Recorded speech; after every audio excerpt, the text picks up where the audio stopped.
That was weird, Kim muttered to herself. I watched as the gnome stood up and left the cave. I had wasted my time coming here. Weeks I could have spent traveling to the north.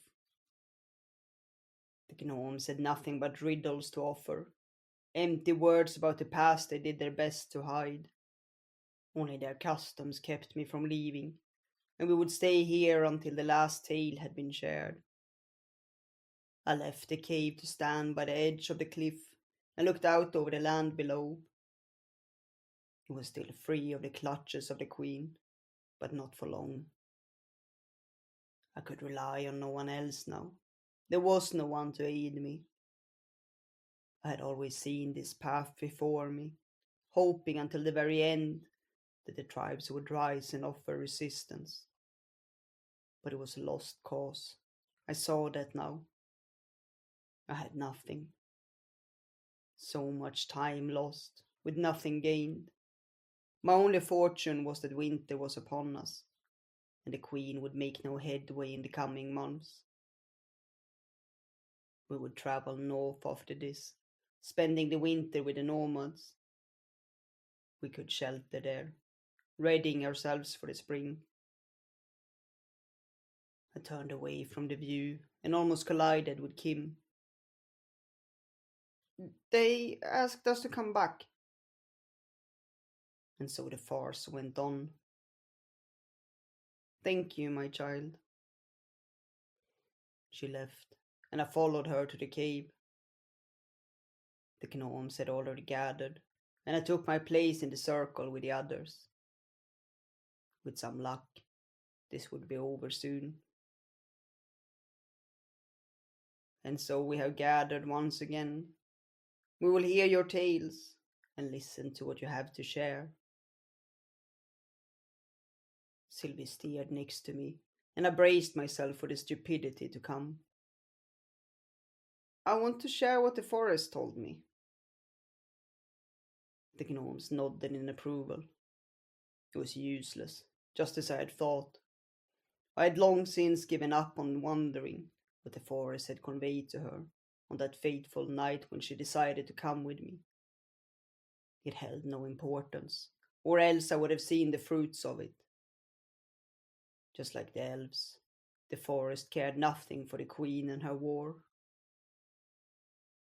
Sylvie cleared her throat and then looked directly at the gnome. It was dark. I woke up in a land deserted by any animals or trees.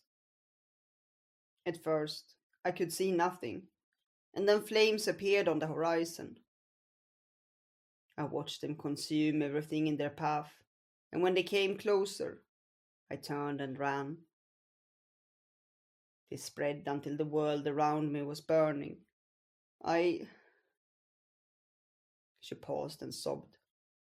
It was as I had expected. Nothing that would aid my cause. Any toddler would have known what awaited us, should the queen get her way. Sylvie wiped her eyes and continued. I screamed, but there was no one there, and understood what would happen if I didn't follow its vision and went with Sara. A tale of great caution. We thank you. And so the gnomes were as deluded as the elves. They did not need the forest visions, only eyes to see with. But they never left their mountain, never cared for anyone else but themselves. What is your question, forest dweller? Sylvie paused for a moment and then asked, how did the unicorns defeat the evil? And so, when I thought it could not become worse, the elf opened her mouth to speak. Even the cocooned elves knew the tales of this world, and nothing the gnomes would say would offer any enlightenment. But the gnome looked at her, and offered the first smile I had seen since we'd arrived. Did he feel the elf to be as naive as she was, and showed compassion for her state? A fine question. and one that could change the course of action for this land. I stared at the gnome speaking. This farce had gone on for too long, and if it hadn't been for my good name as a peace bringer, I would have gone up and left. He looked at Silvi. The evil brings nothing but lies upon those it encounters. Weaker souls will succumb to it, walking its path and doing its bidding. As I had expected, he offered nothing but riddles. The gnome went quiet, closed his eyes, and then continued in a monotone voice. The unicorns did not defeat the evil, but formed a pact with it, believing its lies. They hid the truth behind more falsehoods, and so that until this day, most of them don't recognize the truth. It is only by the grace of the elves' songs that the evil has not caused more harm. I stared at him. Had I not heard it with my own ears, I would not have believed it.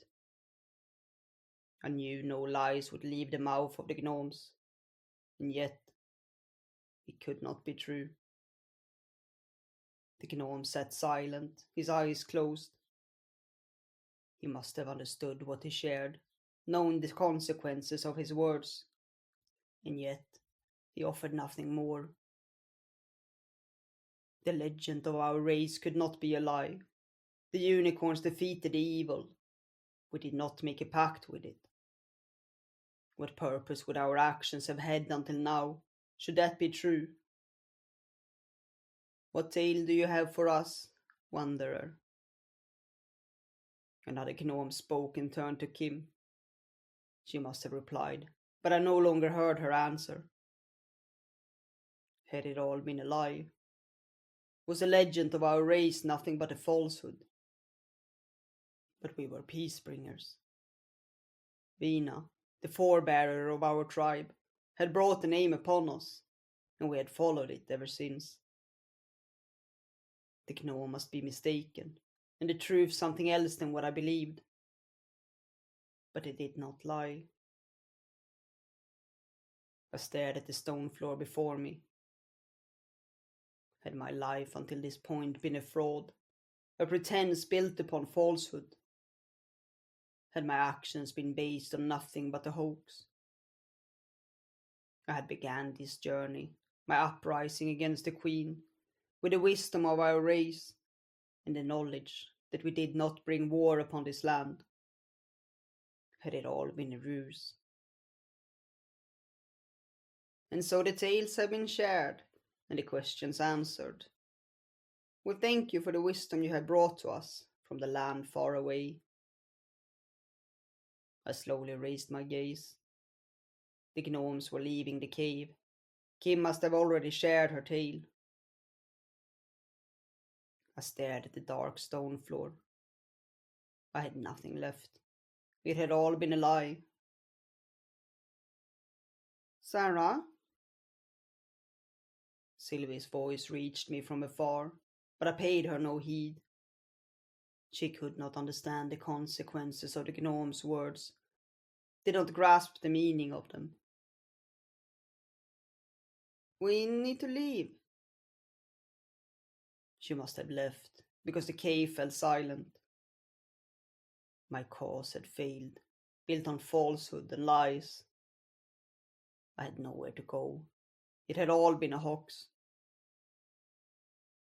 Sara, we need to leave. It was the whip's voice this time. You can't stay here. I cannot expect her to see the truth of the gnome's words. They were all ignorant. A sharp jab landed against my ribs, and she poked me with her foot. Come on, we need to go. I raised my head and looked at her. You do not understand what has been shared today. Leave me be. She sighed. Stupid horse. She kneeled down, put her hands against my back and pushed. Come On! I could not expect her to understand my state, but being touched by a human was not to be done, and I stood up. Finally, she turned and left the cave. I would never regain what I had once had. This was the end of my uprising, and everything I knew.